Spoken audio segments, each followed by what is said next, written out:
And there we go again for game number 2 here in the best of 3. Vini Vidi Vici, or formerly known as Sirkus, versus the Germans here, Uebelst Gaming. And game number 1, well, it had quite a bumpy start, especially like the first 3 smokes of Uebelst Gaming were not. Cheers, by the way, Roxas, for your beer or whatever Yes, that thank soda you. can was. And either way, so the first 3 smokings were quite a bumpy start because Sirkus directly striking back, but with the combination of mass open votes and exorcism, they really, I don't know, spammed their way through the fights, not going Vini Vici's way, and even a TA with actually having a nice start, or at least an equal start, like the Death Prophet, they couldn't make anything happen. The Chronospheres, okay, one missed, one was more helping the other team, but the rest of the Chronospheres, they were awesome actually, and they got at least -1 or -2 targets while the chrono was up, and therefore, yeah, making the team fights quite impossible. Plus the fact that Sirkus didn't use their buybacks or didn't have the goal for the buybacks in the end when it was about turtling in the base, and that pretty much brought the decision. So a relatively fast game here for Uebelst, 1-0, and let's see if Sirkus can strike back. The thing was, too, just Uebelst drafted a lineup such that Vini Vidi Vici just needed to be ahead to even just kind of break even. And despite like the kind of rocky start you were talking about, as long as they were just patient and siege towers, the game's about towers, and they can't fight into it. And the best part just about Shadow Shaman and Death Prophet in general is just it's actually a huge source of physical damage that just comes from them getting levels, then they don't actually need items for. So I think it's pretty good. I highly doubt that Vini Vidi Vici is going to be able to get it again. They already aren't going to get the Faceless Void, but right away, Uebelst, the hero that was banned in the last game, they pick up the first pick Brewmaster, but Skywrath Mage going to be prioritized again. A very good hero against a Brewmaster, and a hero that we didn't see in the last game. On the Dire side this time as well, it's going to be your Tide Hunter. So the team fight advantage, obviously not going to be as one-sided, because Vini Vidi Vici already secures themselves that Tide Hunter. It's one of the best team fighters in the game, at least in the current meta and patch. Yep, absolutely. I love the Tide Hunter. You have, of course, the candidate for the offlane in there. We actually, in the past, we always had the Tide Hunters skilling the Gush, for example, but since DK Ice introduced that, like, Anchor Smash, only crack and shell, and then just staying in the lane, ignoring all damage, build, I just love it. It's ridiculous. Yeah, it's ridiculous. You feel That's like the a best word spin for it. with like an AC and Warcry, just with how much armor and how much damage reduction you get, and all you need is like level 4, which you get really, really quickly on an offlane. And Tide, if he just gets a Stout Shield and Tangos early on, and just a couple branches, he just even just think of the standard build of 2 branches, Stout Shield, set of Tangos, and Healing Salve. He's gonna hit level 4. Unless you commit a whole lot to him. He's very tanky early on as well. I think his base strength is what, like 24 or something ridiculous like that. Yep. Or at least in the 20s. But I'm actually waiting for a nerf, and I actually know already what. No, I know exactly what Ice Rock is doing, at least to the Tide Hunter. He's definitely gonna scale that Anchor Smash down, like 30, 40, 50, 60 with 1 point each.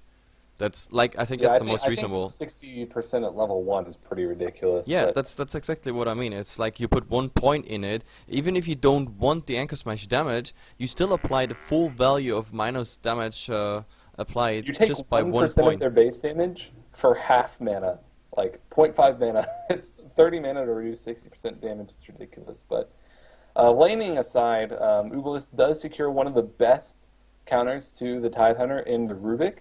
Takes one of his best team fight abilities in the Ravage and is able to turn fights with it. Not to mention stealing any of Skywrath Mage's abilities is really good. And Rubik has a very, very good intelligence gain, so he's almost always able to cast the spells that he steals. And as long as whoever is playing the Rubik plays very far back in the fights, which is going to be pretty easy if you're going to have a Brewmaster to be your Blink Initiator with his ultimate, I think it can be just fine. But we do sometimes see Rubiks get a little bit overeager and necessarily get bursted down before making the plays. It takes a lot of discipline to stay really far back to make sure that you wait for the spells to be used because your team is just sitting and fighting, right? But Uebelst, I think that they have a lot of good tools in their toolkit already just with these first 2 picks. And Razor going to be banned out right away.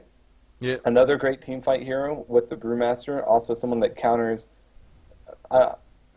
like no one on the board yet, but it counters a lot of heroes that deal with a lot of physical damage.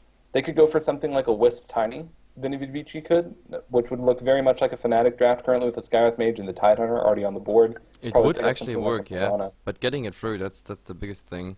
Like in the Yeah. worst case scenario, if you see, for example, a Tiny being picked up, I don't know. I mean, you could pick the Wisp first, and then Uebelst has like no way to actually counter it properly unless they pick the Tiny themselves, which wouldn't really fit. But if you pick, for example, the Tiny first, then Uebelst Gaming might actually just snatch the Wisp away. So you have to do it this way around in the third and fourth one.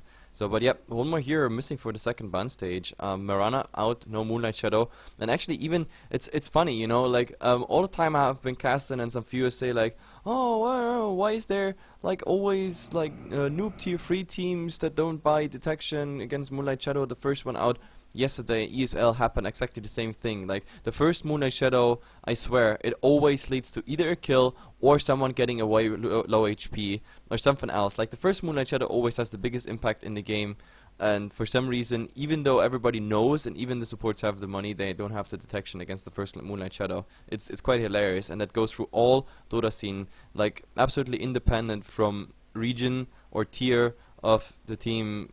Tournament doesn't really matter. Moonlight Shadow, I think people still underestimate the impact of that ultimate, especially when it comes to early game. Yeah, absolutely. And you talk about money, and like maybe yes, the supports do have the money, but I think sometimes it's almost worth it to not get it. Like maybe you get some close calls here and there, but usually as long as you're smart, when people are missing off the map, you just hide back to your towers. It gets like 200 gold is a lot, especially when you're saving up for something like Arcane Boots or maybe just a Staff of Wizardry to go into a 4th staff. And most supports can't farm super effectively unless they're in a lane. Sand King is like the big exception that comes to mind that isn't just an innate jungler. So I think that that's pretty smart. I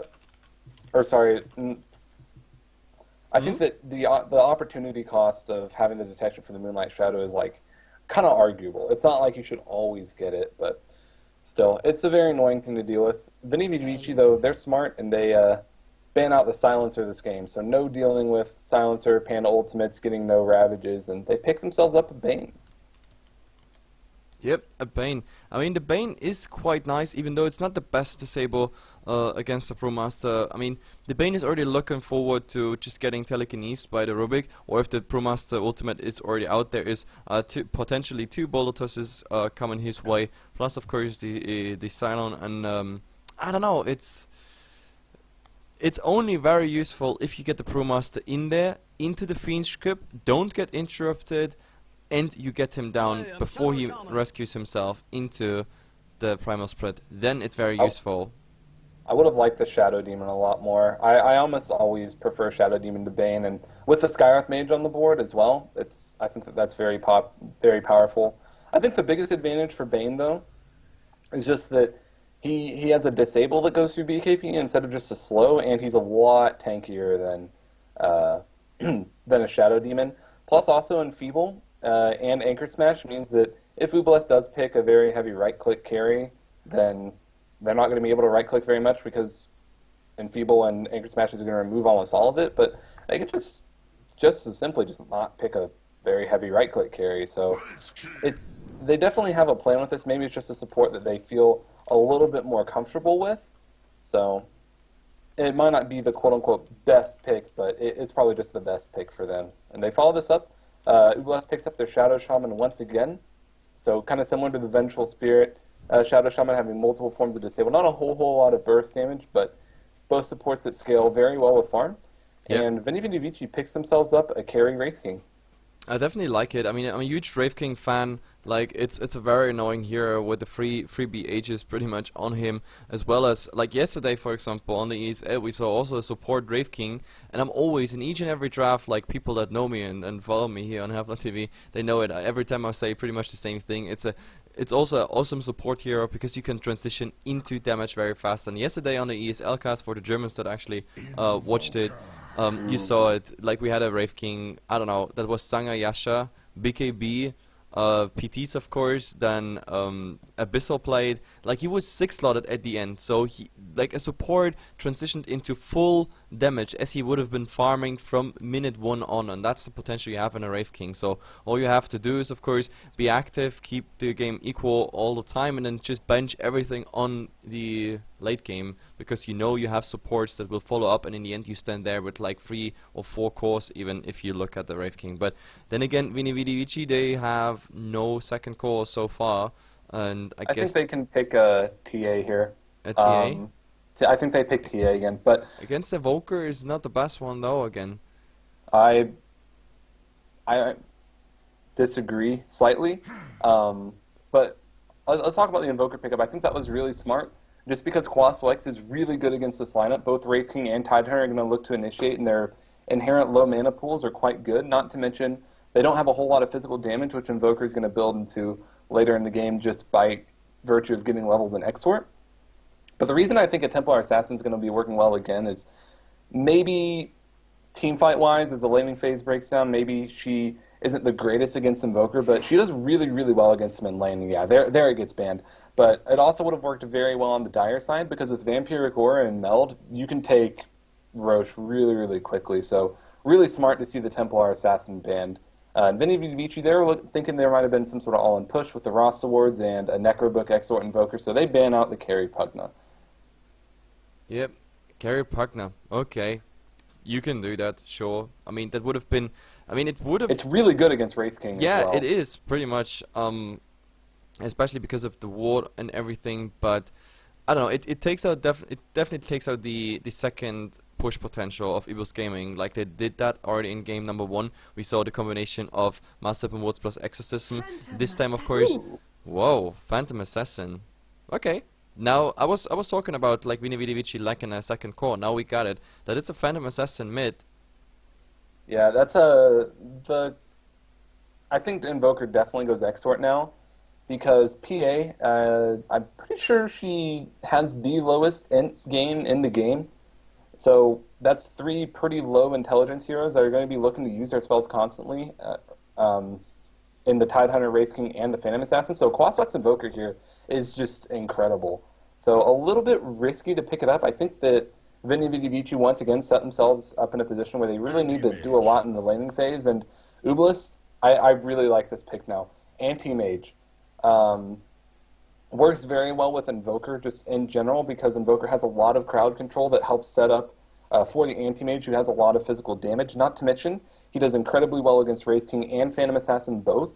Because of being able to burn their mana, Wraith King can't use his Reincarnate, and Phantom Assassin relies very heavily on her mobility with the Blink Strike, which she won't be able to use. So we didn't get a whole lot of time to really talk and speculate on these, but I think these last picks for Uebelst were very good, both in the Invoker and the Anti-Mage, and that last ban TA as well was quite smart. So I like Uebelst's draft once again.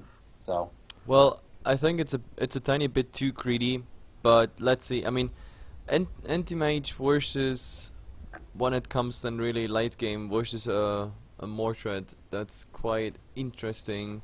I don't know. I think it really comes down to who got the crit luck and everything, and the BKB timing perfectly.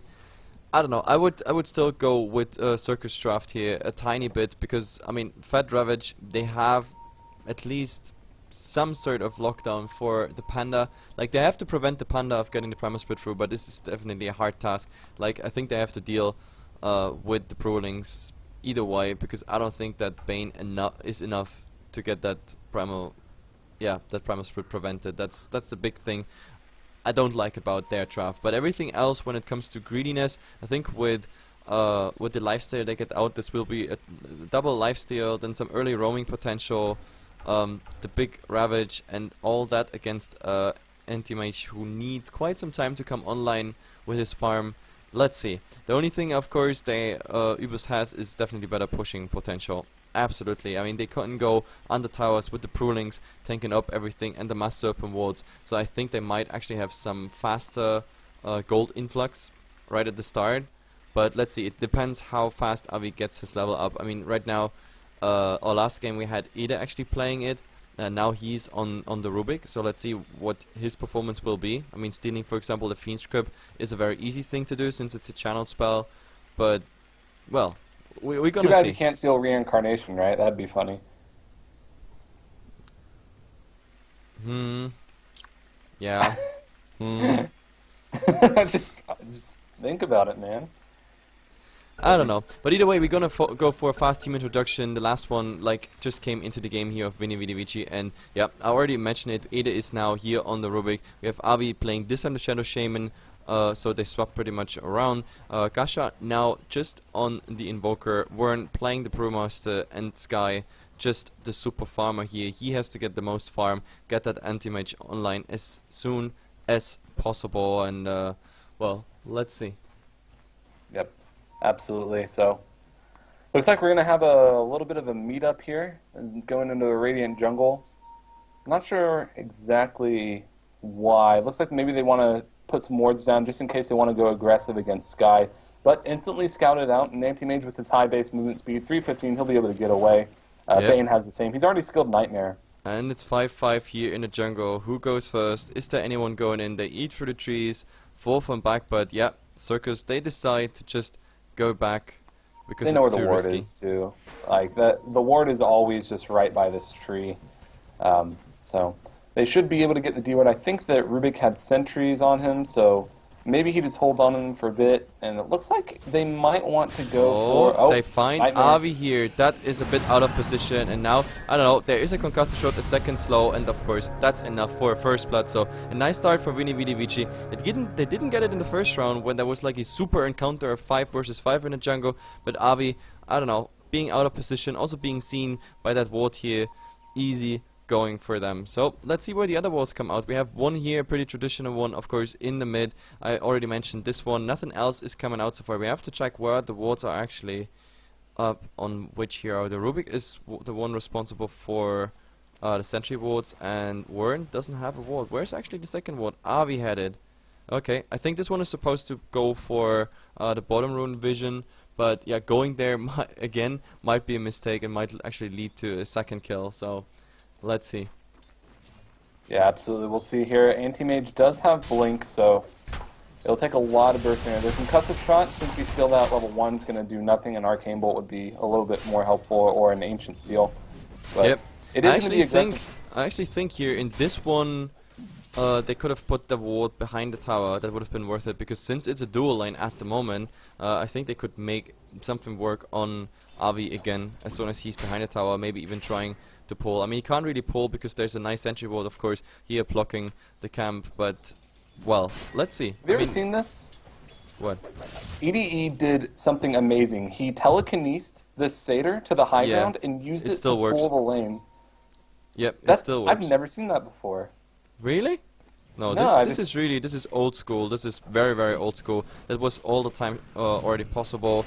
You could even do that with certain other heroes on different lane. The stacking. There's actually, if you go on YouTube, like Rubik pulling plus Earthshaker pulling, there have been many things possible. Nightmare, but taken off immediately by Abe. Oh, but this is bad. He's taken it off too close to him there, and that means he's going down a second time. This is the second kill for Vini Vidi Vici, and Avi just feeding away 2-0 here at the moment. Not a good start. In the top lane, well, we have to already compare some of the farm 2 minutes in here. They're doing, I don't know, they do both quite well, but of course the Tidehunter has to use himself pretty much soon. We have here a nice regeneration rune. The Bane is definitely going to be happy about this one. And the big problem at the moment is that Sky, he needs most of the farm, but he's just 3 and 0 at the moment. Valix definitely getting a lot more, and I don't know, Avi being alone here, it doesn't really help. They need the Rubik. With the Rubik, I think they could have done something, prevent it from happening, but this way, nope, not working. And out, I think they want to go on Sky. He has level 1, but he's of course silenced, but they stack the silence and everything, so he actually makes it out. Oh, that was a bit... I think they could have waited Sigil and then into the stun, or the other way around, but both was stacked up, and he makes it out with, I don't know, 20 HP, 30 HP or something. Something like that. He also got a couple hits off as well. They were kind of ignoring him before he got to blink away and just use his salve. But all he has to do now that he has a mana break is just make sure he plays up a little aggressively, make sure he just burns the mana to make sure that there's no ability to use the Wraith Fire Blast, and we can already see they're backing off. He's getting close to the creeps. EDE came into the lane as well, so as long as Skydus plays patiently, I think he's going to be just fine. And not to mention Wraith King, he did level up the Vampiric Aura instead of go for the second level in Wraith Fire Blast and stats. So that means that the lane's going to be pushing a little bit more into Sky's favor at this point. So all in all, I still think this is going okay for Uebelst. But what I don't really expect, or what I didn't expect looking in the draft, is that one, Gasha is going for Exort, and he's getting owned by this PA in the mid lane. Yeah, of course he's getting owned, like, I don't know, level 5. As soon as he has even coup de grace, then... He's hitting for 100 damage, man. Like, when he has 3 points in Export, I don't... Like, yeah, he has coup de grace and the Stifling Dagger spam, but I really think that Gasha should be doing a little bit better here. Yep, as soon as he got coup de grace up, and then, I don't know, they want to rotate in here, they're gonna find already the Bane, but of course, oh, there's a Sunstrike, and with the Sunstrike, easy kill. This is the first action. Top lane. This, I guess, they want to win, but yeah, top lane. The Brewmaster actually getting a solo kill on a Tidehunter.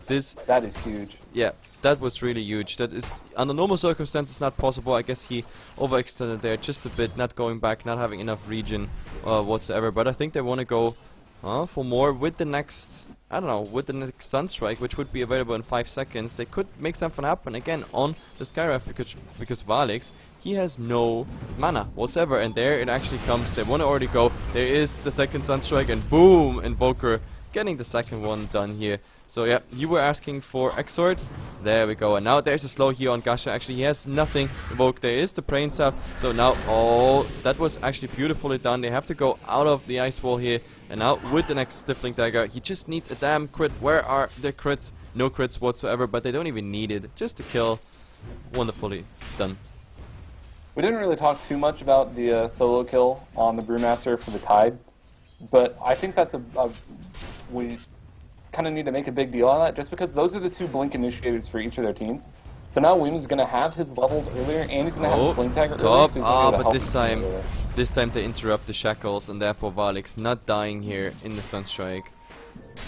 Oh, but look at this, Tidehunter going ham. The problem is, yeah, the Invoker just rotating in there. There is a Ravage, but yeah, oh, he's just running through it. I mean, the Ice Wall not slowing as much, especially on the Exort Invoker, and therefore he's just running away. Do they have something? No, he can't. He can actually invoke in something, but he's not doing it. That would have been a Cold Snap, for example, very useful. Warren had the mana for a Thunderclap follow-up, but they're not going for it. He had it, but the Cold Snap nerf, it's actually terrible. I know that you don't play a whole lot of Invoker, but after that Cold Snap nerf, it feels like the most useless stun in the game when you have a level 1 in Quas. So he just invokes a Forge Spirit, goes immediately back to the lane. So yeah, but I think it would have been enough to make him at least, you know, stutter once, twice, so the Panda actually comes in for the Thunderclap. That would have been what I thought, but I don't know, going for the Ice Wall is also not the best thing. He just walked through it, like the slow amount is just incredibly He had already bad. had the Ice Wall invoked from when he died earlier, and he just yeah, was I guess holding that's on why to he said, invoke, yep. yeah. And level 1 invoke, I think it's like a 24-second cooldown, 22 seconds, so he didn't have a whole lot of time there. He just used what he had, and well, when you're a little bit under-leveled, Invoker really not the greatest, which is why he's not like a game. Oh, there's double damage and first crit. Now he just needs one more or Stifling Dagger. One more is needed. Stifling Dagger. He definitely gets the kill, but in the meantime, Avi just holds him in place. Oh, he's just making it out. Maybe with the next one. Yeah, definitely. The bottle in between just keeps him alive. And I mean, Avi's try here was really good, but do we have a Panda in? I mean, he has no initiation whatsoever when it comes... Oh god, he's just coming in, an instant crit on Avi. What a lucker, but Panda is coming in. Oh, there's actually Panda ultimate now. He needs to catch up. He needs to get that Politoss in, and oh my god, I think this time, yep, it definitely will work. Now we have the Politoss. There is the Sunstrike as well. Boom, killing spree done on the PA. But of course, I think he bought something before. No, actually he didn't. Too bad. That was like the first time I've ever seen anyone use Windwalk on the Storm aspect. Oh, look at this. They go here for the Bane. Brainsap went through. but no way they can do anything. The Thunderclap on top of it, and now, oh, even Timsu has some problems, of course. Nice body blocks coming out. There is a stun of Valix. No telekinesis available right now, and of course no ultimate of the Panda. But, oh god, nice silence, but the guaranteed crit. Just one more hit required, and yeah, Sky is going for it. Now he's gonna burn Valix completely out of mana, but the rotations in Burn is the target to go. Stifling Dagger, now he just needs a crit, and there he goes. The second telekinesis coming, but I think they can follow up here on him. Stifling Dagger, no crit. Oh, there's the mana void. Beautifully done, and yeah, they just turned this around. There's a Sunstrike. This one is just shared, but Valix still going down. They're trying to do something. Where are the crits? He needs crits. That's the most important thing. There is the first crit. Now the Arcane Bolt's just flying, and they have to follow up. There's the silence. They can cast a shot. Where are the crits? No crits available, and oh my god, he just blinks away in the second. He has again 10 HP. It's the second time he survives with that. Oh, what a deny. What a deny. Yeah. Like, he's really lucky on his denies and getting away with low HP. Like, wow. That was one hit required. Just one hit. And he has no crit luck whatsoever. Like, he had one crit luck in the mid on Avi, but that's pretty much it. At least one thing happened while all this fighting was going on, of course. In the mid, the tier 1 tower went down to the Invoker. Did he even get the last hit on it? Yes, he did. So, nice there for the Invoker. So, I didn't get to talk about this too much, but I thought the really cool thing, not to mention, by the way, Weeman's playing really, really well. Just, maybe this isn't relevant anymore, but I never see anyone use the Windwalk on the Panda Swarm aspect to actually catch up, to make sure that he could throw the Tornado into the air and then hit her with the Boulder. So yep. I think we have to go here on the Titan. He has Ravage, but he can't really use it. With a Sunstrike, this seal is dealt. Easy kill for them. That was pretty much a 4-on-1 if you count in the Invoker. This Tidehunter, I don't know, like he's not TPing in for Ravage, for example, in that fight bottom. He's really passive. It's the second time he dies there. One solo against the Panda now with this gank. I don't know, I think the Tidehunter should do something more active, a more active role in this game.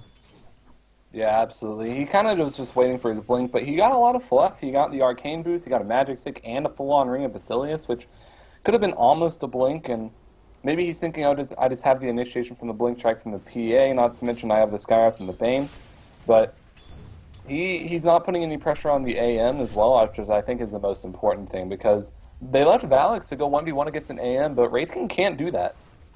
Like, yep, Sky just runs up and burns all his mana, and then he can't do anything. So, not to mention, Sky has his Ring of Health and his Tread, so he's actually very tanky with the Foreman Shield. He also has 3 points in stats, 4 points in stats.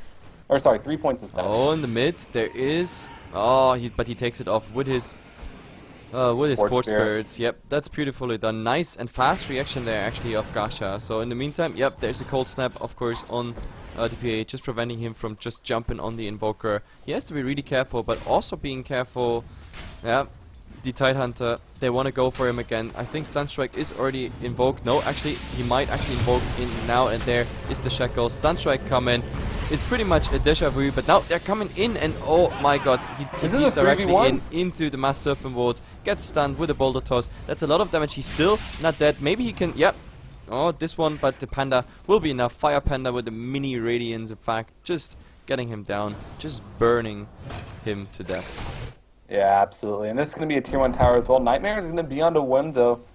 And there's a TP in coming from the Wraith King. There's going to be the Wraith Fire Blast as well. But yep, they want to go for the Panda, and there's the first flare we see. And this one should be enough. And oh, they're still dodging, and he makes it out with 30 HP. What is this luck?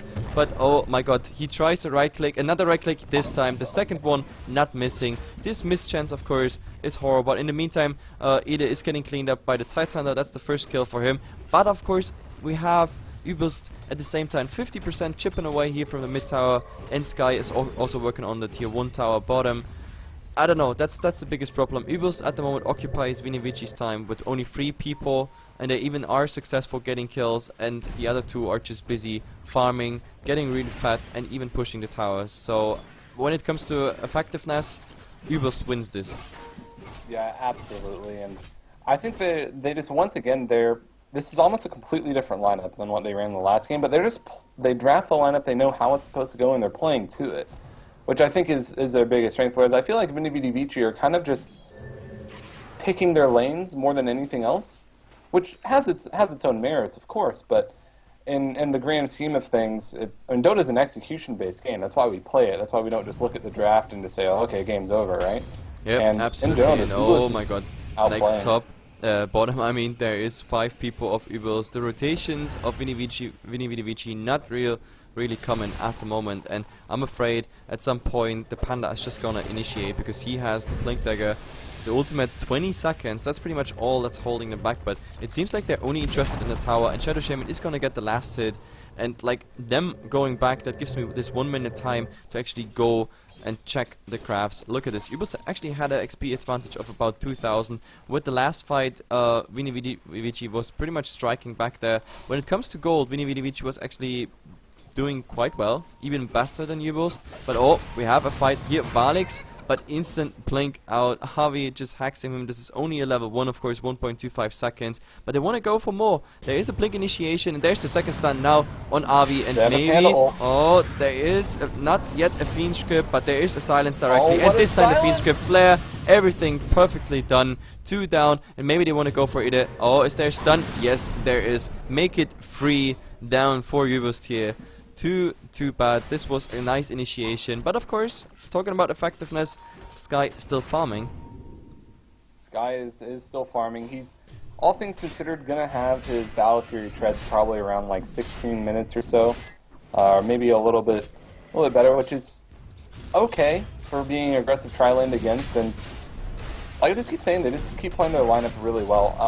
And that fight would have gone a little bit better if the Panda had blinked in earlier before the Rasa had died, and just the Skywrath. Oh, look at this. Really Panda buying back, TPing in the mid. And now there's a Ravage, but the Ravage only hitting the Panda. Now he's actually getting silent. He doesn't get the Primal Split off. And now Gasha with a Deafening Blast, but not really doing anything. Again, another level 1 blink, but oh my god. I mean, level 1 hacks, but he's going down. So much damage already done, but now Gasha's getting stunned. The crits are coming out. Gash as well. The Mana Void not doing anything. Now, finally, the first kill, but Sky getting so much damage. The Sigil still up. Where's the crit? He's going down as well, and Ede is the last one. He can't really do anything, even though he returns the Ray Fire Blast. But, of course, is it enough? Is it enough? The Forge Spirits looking for the last hit on the Phantom Assassin. No, he won't get it. He's getting out. This is pretty much the revenge for all these 5 HP, 30 HP, 35 HP escapes by Uebelst. This time, Mordred had the luck, and a full team wipe for Uebelst.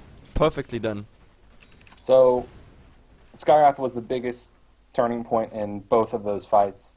Anytime the Panda blinked in, instant Ancient Seal, instant Mystic Flare as well, and they were quickly able to burst him down, and it's a completely different fight if the Primal Split goes off. So, yep. Timsu just being the absolute MVP of both of those fights in the last couple minutes, and definitely they were even in kills, and it's been an 8-0 spree just after that 3-man wipe, minus the Invoker and the Anti-Mage, and then it was a team wipe. So that buys Tide the Blink Dagger, that buys Phantom Assassin getting close-ish to her Battle Fury. She has her Perseverance on the Courier, so only needs the Claymore at the moment, or the Broadsword at the moment. So, looking really good for them. Very good turnarounds and smart fights. Yep, absolutely. And now in the mid, maybe we're gonna see something happen here. There's a concussive shot, and actually a Nightmare, but this one is not helping at all. There is wards, but the flare actually not doing too much damage because it's shared amongst 3 people, and now they just go back. Oh, actually on the side, they find him. Is there? Nope, there's no Ravage. 30 seconds. The first one to go is, of course, the poor guy. But now we see the Primal Split directly after, and Phantom Assassin is the first one still to fall. With the burns this time taking him out. This was a horrible fight and a big misplay by the Bane. He helped the enemy team there. It was just a really well done bait, to be honest. Yeah, but still, like a PA hopping for a target and then a Nightmare directly on it. Like, he found himself on a target he can't hit anymore. That was a little bit of a awkward miscommunication there, but yep. Bottom lane, Valix, he doesn't have his ultimate. Can he get the crits? This is really bad. No No, blink, he can't really get him. He blinks away, and this that damage over time played a big factor because that DOT kept his Blink Dagger on cooldown for longer than I think it would have been with just a normal stun such as a Magic Missile. So, little nice bonus there. But still, Tier 2 tower goes down, trading for a Tier 1. Not exactly what you want. And damage on a Tier 2 top. I mean, Sky was doing that all the time. Now, actually, oh god. like with a faster reaction there, maybe with the Blink Dagger now, he might actually find him, but is there another Blink? He blinks in, oh, is there... Ravage? No. No, Sona. He's too slow in reaction. The first time he could have ravaged already, but there it was risky. The second time when he saw the second blink, I think he should have instantly ravaged. The range was enough. That would have been an easy kill. But of course, he didn't want to risk a long cooldown, 150-second cooldown, for the chance to miss the anti-mage there. So I can understand him not going for it. Yeah, it's true. He does finally have his Battle Fury. He had it, but it's been a lot of time in transit on the courier, but now he finally does.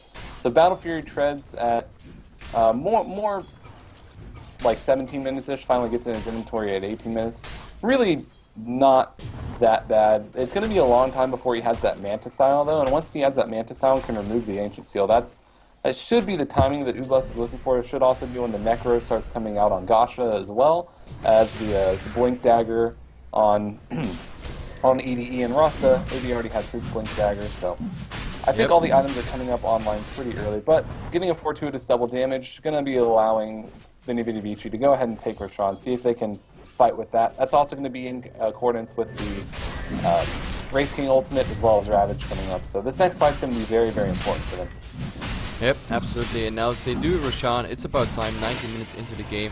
And maybe they're gonna do something top here because the tower is in deny range. And I think Sky wants to get it. He really wants to get it badly. And maybe they're gonna bait that Skyref mage in, going for a mistake here. There's two people waiting for him. Is there a Blink Dagger initiation of Avi? Yes, there actually is. But now there is a counter smoke. And they're coming, wrapping around now. They have to hurry up. There's of course many this blinks. Is happening. No one's on the map. Oh, and they find him stifling dagger. Oh, there's instantly a crit, but there is a ravage. It's finding actually to, and now, yeah, the Fiend script is gonna finish it. They want to go for even more, like no chance slow whatsoever. They're even gonna take the 300 gold. The only one getting out here is the Rubik. So 2 kills, 300 bonus from the Master Serpent Awards. This one was a big fail there. Yeah, that was really well played by Vini Vidi Vici. I think that it was also pretty greedy of Uebelst there. The thing is, after Roche happens, people normally do one of two things. They either go down a lane and look to pick a fight, or they look for a pick-off where they know that you are. And no one showed up in the lane. Invoker was just farming the Radiant Ancients. Yep. The Invoker again, by the way. was just farming the lane, so they were just greedy sticking around. I don't really like the passive play of the Invoker. I mean, like his Deafening Blast in last fight, or in the fight before that actually, was the only really active thing he did. Everything else was really just the others doing the work for him, and he's just putting a Sunstrike on a target that is locked in place. I mean, yes, of course, that's also one style how to play Invoker, but I don't know. I think he should be part of more. This is why I really like the Boots of Travel first build on Invoker, is to go for the Boots of Travel and Force Staff and then go for the Necro Books, or the Scythe of Ice, whatever kind of 5k item you usually go after that. Just because you do a lot in fights. When you have max export, the damage from the Deafening Blast as well as things like Alacrity and the Minus Armor from the Forge Spirits, it's very good. And yes, you have to play back a lot more. It's a lot harder to team fight, especially compared to a Quas X build, but it can just do so much for your team. And we're in the 21st minute, and we have to look into the crafts for the first time. Now with that pause, it's also quite convenient for us. Vini Vidi Vici now sort of conquered this side of the craft. It is 5,000, a bit more than 5,000 XP for them. When it comes to gold, it's pretty much a roller coaster all the time. It's going up and down, but of course with the last tower and the last fights that win, rather for Vini Vidi Vici, they also have like a small gold advantage, but still this is really insignificant because one team fight, even just some pickoffs like 2 or 3 kills, make this a turnaround. But to be honest, Uebelst is not farming badly because, like, I mean, they're what? Some kills behind. They lost Roshan, and they also lost more towers so far. It's overall quite nice. Like, just having 2k, or just being 2k behind, even though you don't have Roshan and are behind in towers and behind in kills, that's actually good. But in the meantime, Sky going versus. He almost went down. He just got critted twice in a row. When you only have 1,000 HP. Crazy. It's just crazy. That's what I meant, like, about the draft, where you gave Uebelst the favor, and I was like, okay, I mean, if Sky, he is getting critted down, and like, I mean, he will go for Manta sooner or later, because it's like a must-have item. It's sort of a core item anyway. anti-mage, but the biggest problem with it is that if Mordred comes in, the Phantom Assassin, and just, you know, cleaves those illusions away, you know how much items you need that your illusions will survive against the PA with cleave? It's quite a lot, but now we see some rotations here from Uebelst in. I think the Panda at some point is going to initiate. We have, oh, there's a Sunstrike. The Sunstrike actually, yeah, opening on the Tight Hunter now. There are the Brewlings. He's getting stunned, force-staffed out, but of course there's more focus even. The Fate Bolt coming in. Avi with the Earth. With the other shock, and now Avi is gonna be the focus. He's also going down, but let's see, there is the ultimate. Avi tying out to the Bane. Oh my goodness. But Valix, he's running at the moment, but I think at some point they can turn it around. Sky tried to go for the Bane and I actually got it here. Let's see, Valix, no, what did he do? He just turned around, tried to TP, but it's not, I don't know, interrupted instantly. It's, I think, a big mistake. That was also 135 gold down the train, so in the end they lose 3 for 0. And I don't know, Tight Hunter, yeah, that was nice that they got him out first. This is also almost a Blink Dagger for your Rubik, and this is a Yasha for Sky, so he's getting very close to that Mantis out. He picks up the Ultimate Orb first, so just really, really smart fights coming out. And now you're getting the point of, like, of course with Mordred against just Magina 1v1, maybe obviously Phantom Assassin has a little bit more of a favor there. But the reason I'm still favoring Uebelst's draft is just because they're both running dual core, and Invoker, Excellent Invoker, is pretty much a third core in his own right because he builds a lot of physical damage just by having a lot of points in Exort and getting the Invoker just interrupted his TP. I don't know what's this interrupting TP is, and now Zona is just going in. This time they have no disable. There is actually a Meteor coming out, running through, but there is a Fiend Script just killing him off, and now they all just blink away. So a lot of damage done by the Invoker, but nevertheless he's just going down 50 seconds on the sidelines, and that's really strange. By the way, also a question for you, why exactly did they push a tier 2 with 4 without the Mordred being there? I'm not sure. I think that's just... Later in the game, you kind of just get used to winning a team fight and trying to go and push a tower, but the respawn timers were just low and they didn't really think about that, I don't think. So, I don't know. They backed off pretty well. I think obviously it would have been a little bit better for Sky to just instantly move up and push the top lane, but it is a little bit scary for him to push 1v1 against the Phantom Assassin. Oh, and look at Vinivici. They want, eventually, they want to go for more. At the moment, Sky is still farming, as well as Avi. Maybe he just reclaimed in 30 seconds. Yeah, maybe he wants to use his Master Weapon Ward somewhere, but now there's already a go on Wern. He has the ultimate. He is stunned. Now it's all about the crit. He is silenced. There are the flares. Where are the crits? The crits are actually coming there with the last one, so they take him out. But instant buyback on him. Valek still going for the tower, and now there's Wern with a TP in. He's gonna use it. There's a stun. Again, a silence. God. If they take him out a second time, this is horrible, horrible, horrible. Avi going down as the second one. He even actually managed to get the wards, but they just gonna be farmed. In the meantime, Phantom Assassin just popping the BKB, but now they just farm the wards, and then pretty much they have open racks here. But at the moment, they just go back against the Necro units and everything. But I think they should just return. I mean, they're 5 versus 3. The only problem is, of course, HP here on Valix, but he has still his ultimate and full mana pool, so why not going for more? Now they take the Necro units out. The wards, Forge Spirits, they are the last to go for. And oh, nice. That was a nice deafening blast directly in the 2 that just blinked in there for him. Valix still low HP. Unfortunately, no urns. Where are the urns? Actually, now the last one is being used. There is a Sunstrike, but it's even off the mark. Valix not getting anything. Someone to actually, like, move my goodness. And they take the tier 3 and go back. That's the second time that Panda's bought back and then just gone right into an Ancient Seal and died again. Die back. He just needs to, like, not be so ballsy. He really needs to respect that instant cast silence. Like, yeah, I think he wants to be efficient and wants to get the Thunderclap off, but this is not possible in this game. Not with the instant silence directly on you. Not to mention, of course, the Stunfly coming your way by the Wraith King. Like, okay, then screw that Thunderclap as an opener. Just come in and directly go for the ultimate.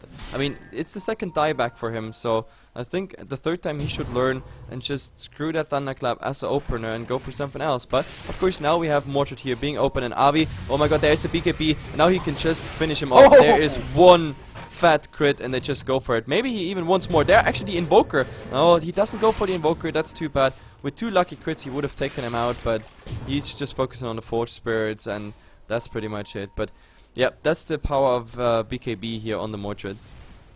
Yeah, absolutely. Until they get the Hex out in the Invoker, or they get a lot of physical damage on the Anti-Mage, it's going to be pretty difficult to bring her down when she has a BKB. Fortunately, since it is her just second item, it is going to be 4 seconds pretty soon, but now she has her Basher. Going to be working towards that Abyssal Blade, so she's going to be doing really, really well here. Yep, and look I at think the she's just been farming XP craft and the gold craft at the moment, like, She's just really. been farming more efficiently. I think most of the difference is just in the PA farming more efficiently than the Anti-Mage. I mean, the kills help. Yep, that of course. And what do you say anyway about the Manta? Like, I actually was thinking when I was looking at the draft and everything, why not going for a MKB instead of a Manta rush here? Because eventually you're gonna need it against the Mordred, and maybe we're gonna even see some sort of say it halberd coming out by, for example, Titanta or Vix. Like, as soon as he doesn't have MKB, like, the miss chances actually against the Anti-Mage is pretty nice, because he's the one who does the most damage pretty much, besides the magical burst, of course, of Invoker. The thing is, if you get Ancient Sealed and you don't have a Manta style, then you're just straight up dead. And going a BKB is not necessarily reliable as well, because there's just going to be so much physical damage as well, and BKB doesn't do really a whole lot for Anti-Mage. You don't really want to go for it if you don't have to. And the Manta style is going to help him with the split push, which is what they're definitely prioritizing right now. So, and last but not least, the mana burn on the Raise King is going to be really important. So yeah, MKB is great, but they do have a 3.5 second Hex whenever Shadow Shaman does get the levels. They'll also start building a Hex on Invoker, I imagine, pretty soon. They can also build an MKB on Invoker as well, so it's going to be okay. It's scouting Sunstrike here on Roshan. This is the second Roshan, right? Yep. That's the second Roshan. So this is also going to be a timing where PA is going to have her Abyssal Blade. So the next fight with this Aegis and the Abyssal Blade is going to be very, very important. Let's see. I mean, the question is what they focus for it. I mean, Skull. Oh, I don't know. With a Basher, he needs some lucky bashes, and the BKB. I'm kind of worried about the BKB duration at the moment. It's 8 seconds, and I don't know. They need a nice fight, but I don't think they're gonna make this Warren takeout buyback into dieback rather possible a third time. Like, if he really learns something, then the fights should not go, I don't know, that flawless for Vini Vidi Vici like they did. It was really a coincidence and an awesome reaction with all the silences and everything. But now maybe they're gonna camp here on that. What is the Invoker doing there? Look at this. There's I don't know, man. He's just Gasha's been playing really scared, which no, I not don't just really not just scared. understand. He's like inactive. He's like, I don't know, some dormant part. It's like your appendix of the team at the moment. It's, I don't know. He's not really doing anything now. Sky also has to TP out here. Can't really split push. I don't know. It's a lot of items coming online at the same time with this Aegis push. Bane picked up a gem and he finishes BKB. Tide has Refresher and Mordred's going to have Abyssal Blade. So this timing could not be better for Vini Vidi Vici, and I think Uebelst, they were playing really, really well, but they just kept falling apart. Like their communication and the team fights. And look at the bait. They were panicking. Yep. There's the Sunstrike, a deafening blast on too, but they're just gonna continue as soon as it's out. Yep, there are the Necro units, but I think, I don't know, they focus here on Valix because they don't want the mana burn going through. The mana burn actually of the small unit is through, and now, oh my god, Skyrev Mage is gonna get 600 damage here from that unit, but they chip down that Rex. Look at it, and there's another mana burn coming out soon in 7 seconds on Valix. They have to kill that Necro unit. I don't know why they're not going for it. Now, they finally, no. I don't know why the Panda's not jumping in. Yeah. It's a miracle. I don't know. It's the illusions now being sent in, and I don't know. It's such a Mexican standoff here at the moment. No one is really daring to go in, but of course they soak up a lot of mana though. Like, let's see, the more like PA being so low on mana, but they're still going for it. Like, there, the Panda is finally going in. They focus directly on it. There has been nothing yet, no kills whatsoever, and they're actually focusing down the Brewlings. Valix is gonna go down soon, the first time, but in the meantime, we have the Ravage, and Sky is down. Does he have a buyback? No, no buyback on him. They have to call a GG. I don't know, this is so anticlimactic. I actually expected like a huge fight coming out, but Uebelst knew about the double Ravage and everything, so they kinda gave it up before this fight could even start full out. Yeah, I think just later in the game, they didn't know exactly how to team fight. I mean, and if you go blink and force staff on Invoker, like you should just blink in Tornado, Meteor, Deafening Blast. Like you're a big team fight utility.